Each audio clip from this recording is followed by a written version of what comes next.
SVR IAS Academy welcomes you to the online video lectures for IAS examination for 2016 and 2017 batch. ComeOnIndia.com is our website. Today's date is 7th May 2016. Let's start today's current affairs video lecture. In this video lecture, you are going to see 4 important topics.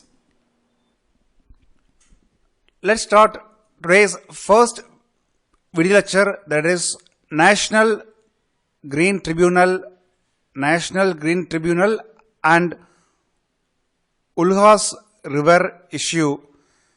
Ulhas River is very important for the prelims 2016 examination. National Green Tribunal was established under Article 21. Article 21 deals with the protection of life and personal liberty. Protection of life and personal liberty. Article 21 also includes right to healthy environment. Article 21 also assures the citizens of India about right to healthy environment. So under Article 21, National Green Tribunal was established by Act of Parliament. The Act is National Green Tribunal Act 2010. National Green Tribunal Act 2010, via which National Green Tribunal was established. About National Green Tribunal, we already covered in detail in our paid service video lecture. We expect one question on National Green Tribunal for prelims 2016. So prepare well on this topic. And National Green Tribunal Act 2010 also says that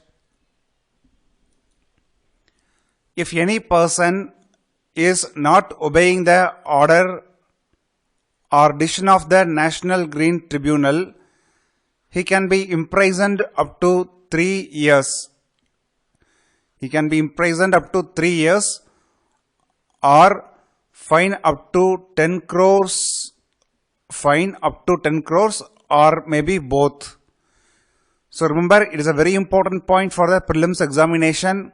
Whoever is not obeying the orders of the National Green Tribunal, that person can be imprisoned up to 3 years or can be fined up to 10 crores or maybe imprisonment plus fine, both may be applicable.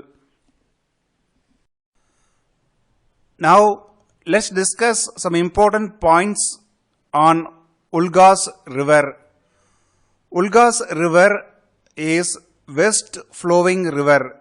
West flowing river is the first important prelims point, and second important point is that the river flows in the state of Maharashtra.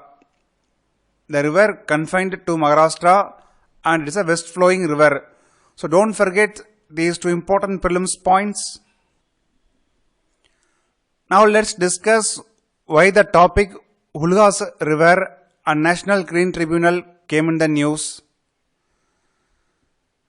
In the recent few decades, industrial units around the Ulhas River are responsible for causing greater environmental pollution of this river and also another river called as Valduni River. Valduni River also came in the news. This is also a river located in the state of Maharashtra, and even groundwater is getting polluted because of these industrial units. Now let's discuss about another topic that came in the news is Comprehensive Environmental Pollution Index. Comprehensive Environmental Pollution Index. In the Ulgas River is classified as critically polluted industrial clusters or area. The area around Ulgas River is classified as critically polluted industrial area under Comprehensive Environmental Pollution Index. To get the critically polluted status, the score should be 70 and above. The CP score should be 70 and above. If score is 60 to 70 in the Comprehensive Environmental Pollution Index means we can say the area as severely polluted area. Severely polluted area. We need to place the severely polluted areas under surveillance and pollution control measures should be undertaken. What about critically polluted industrial areas? We have to further investigate about the area in terms of extent of the damage. Based on that, we have to formulate appropriate remedial action plan. So, Ulgas River area is classified as critically polluted industrial area. Its score is 70 and above in the Comprehensive Environmental Pollution Index.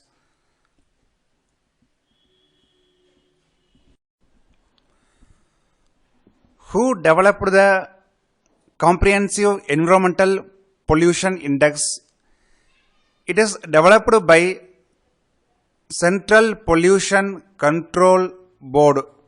Central Pollution Control Board developed the Comprehensive Environmental Pollution Index. The score or scale for assigning the points is 0 to 100. We have to take an area and based on the various parameters, score is given between 0 to 100. If the score is 70 and above means the area is critically polluted industrial area. The area will be classified as critically polluted industrial area. So, extent of damage is so high in these areas, so we should make suitable remedial measures in these places. The Comprehensive Environmental Pollution Index captures various dimensions of environment. It takes into account about air pollution, water pollution level and land pollution level. So, it takes all three dimensions: air, water and land. Comprehensive Environmental Pollution Index launched in 2009 by Central Pollution Control Board and Indian Institute of Technology, Delhi. So remember, it was launched by Central Pollution Control Board and IIT Delhi. The main objective of the index is to give a public health perspective to the industrial pollution. What is the effect of industrial pollution on public health? So, CEPI captures this aspect. In 2015, Government of India made important changes to the Comprehensive Environmental Pollution Index. Normally, CEPI is based on various parameters like nature of toxins, the scale of industrial activities, level of ambient pollution, impact of the pollution on humans and ecogeological features. number of people affected within 2 kilometer radius. The 2 kilometer radius is very important for the prelims examination. So there are various parameters used to measure the comprehensive environmental pollution index. Its maximum score is 500, and in 2015 Government of India dropped 2 parameters like awareness about adverse impact of pollution on human health and environmental degradation. So in 2015 Government of India dropped 2 parameters. One is adverse impacts of pollution on human health, and second, adverse impact of pollutants on environmental degradation, because these 2 features are very difficult to quantify. These 2 features. So Government of India dropped these 2 in 2015 to make it CEPI more practical. And when the value of comprehensive environmental pollution index hits 50,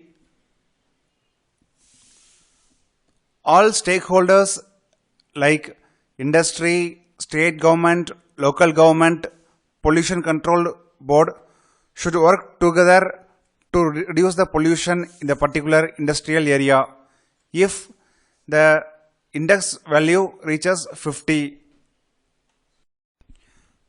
Now let's discuss third topic of the day, that is transit of mercury.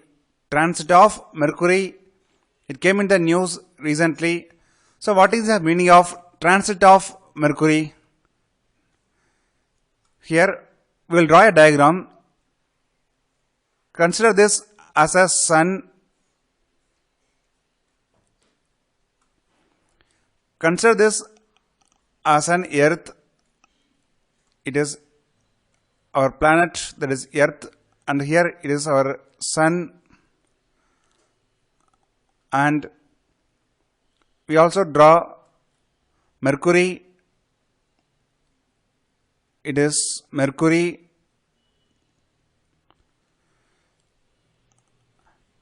Transit of mercury occurs when sun, mercury and earth comes in the same line. When sun, earth and mercury comes in the same line, first point, and mercury should be in between the sun and earth, in between sun and earth, then we can call the condition as a transit of mercury. Transit of mercury. Transit of mercury occurs only 30 to 14 times in a century. So it's a rare phenomenon. Occurs only 13 to 14 times in a century. So transit of mercury is a phenomenon in which Mercury planet will be seen as a small black dot. When comparing to the size of the sun, Mercury will appear as a small dot. It is moving from one end of the disk to the another end of the disk. So Mercury will appear as a small dot and it will move from the one end of the solar disk to the another end. The phenomenon occurs when Mercury passes in between Sun and Earth and should occur in the same line.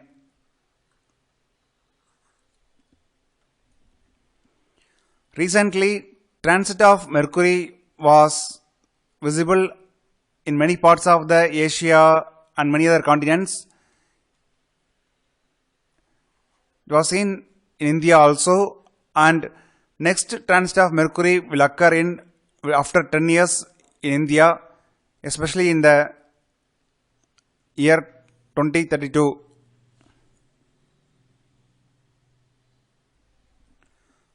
Another important point for the prelims examination is that transit of Mercury mostly occurs in the months of May and November. Transit of Mercury mainly occurs in the months of May and November. Another important prelims point is that Mercury is the smallest planet.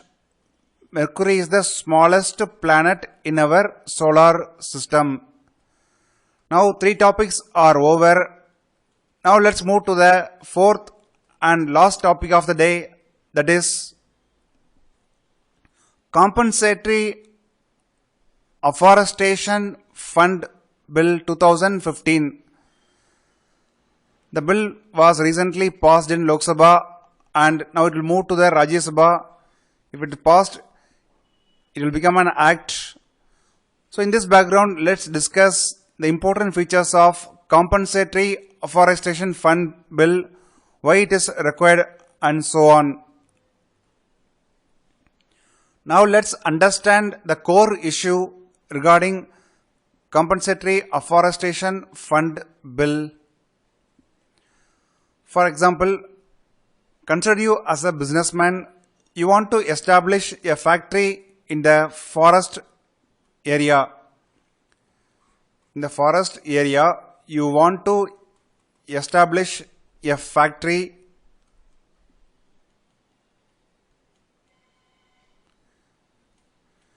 So for that, you got the land.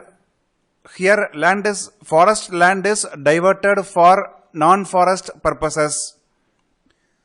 If forest land is diverted for non-forest purposes, certain percentage of the fund of the project should be allotted to afforestation activities.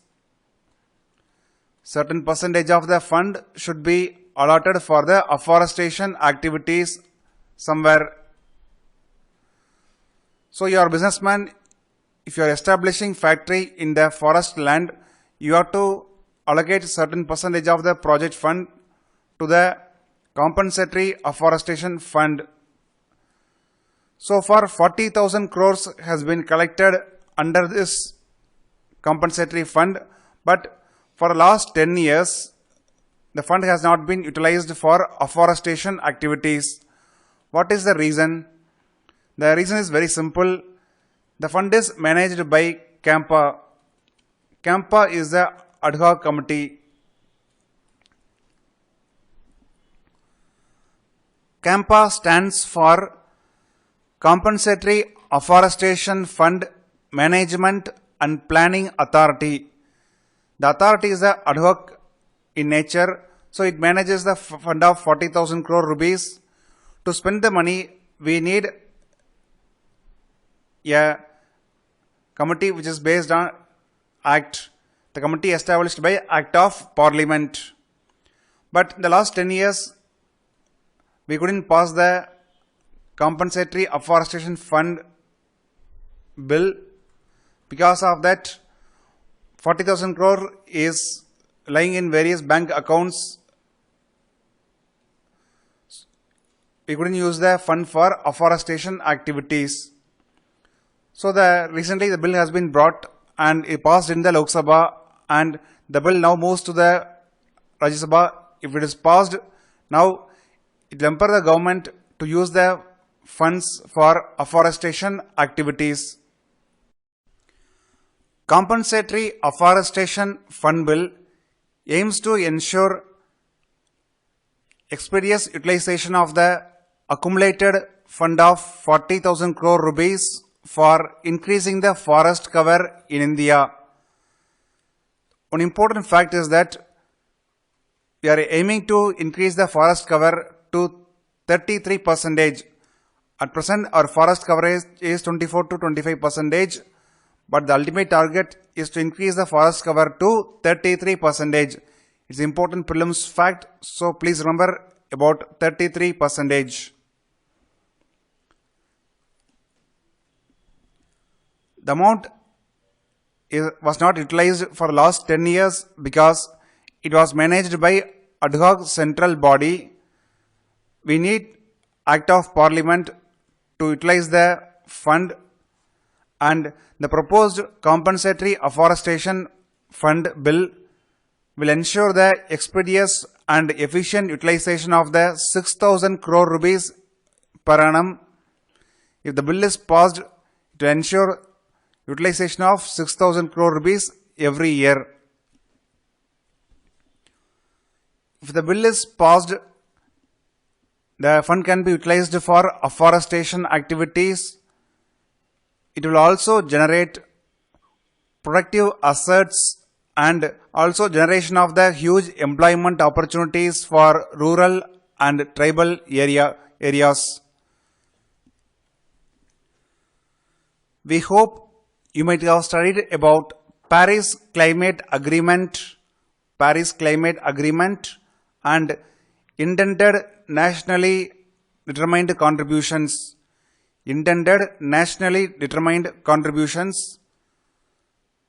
Here, under Paris Climate Agreement, India in its intended nationally determined contributions committed to create 2.5 billion tons of additional carbon sink. It's a very important fact for the prelims 2016 examination. Please don't forget, India will create 2.5 billion tons of additional carbon sink under Paris Climate Agreement. So if the fund is utilized for afforestation activities, it will be a great enabler to you to create 2.5 billion tons of carbon sink. The proposed bill aims to set up a national compensatory afforestation fund, and state compensatory afforestation fund in the state level, and most of the funds collected under this will be utilized by states for afforestation and other activities like forest regeneration and wildlife protection. The bill also provides for establishing a national authority and also state level authority to monitor the utilization of funds. So we need some agency to monitor the utilization of the funds at the state and central level. So the bill provides for establishing the state and national level authority to monitor the utilization of these funds. That's all about this topic, and we have covered 4 important topics which are useful for the IAS 2016 examination for both prelims and mains. Visit our website commandindia.com to get more video lectures for IAS 2016 examination. Inform your friends about our website and about our YouTube channel, and thank you. Now let's move to the last topic of the day, that is on GPS. GPS stands for Global Positioning System, and we expect you might be using GPS in your smartphone,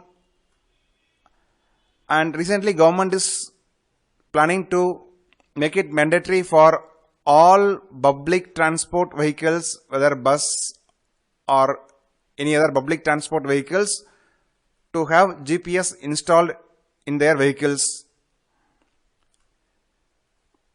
What is the purpose of making it mandatory? If GPS installed in a vehicle, it can be tracked in the real time. Traced in the real time. First, let's understand what are all the various benefits of GPS. Just look at the image. The bus is installed with GPS, and the GPS embedded transport vehicle, if moves, we can trace the signal by using satellite, and the signal will be transmitted to the GSM base station and from the station to the control room.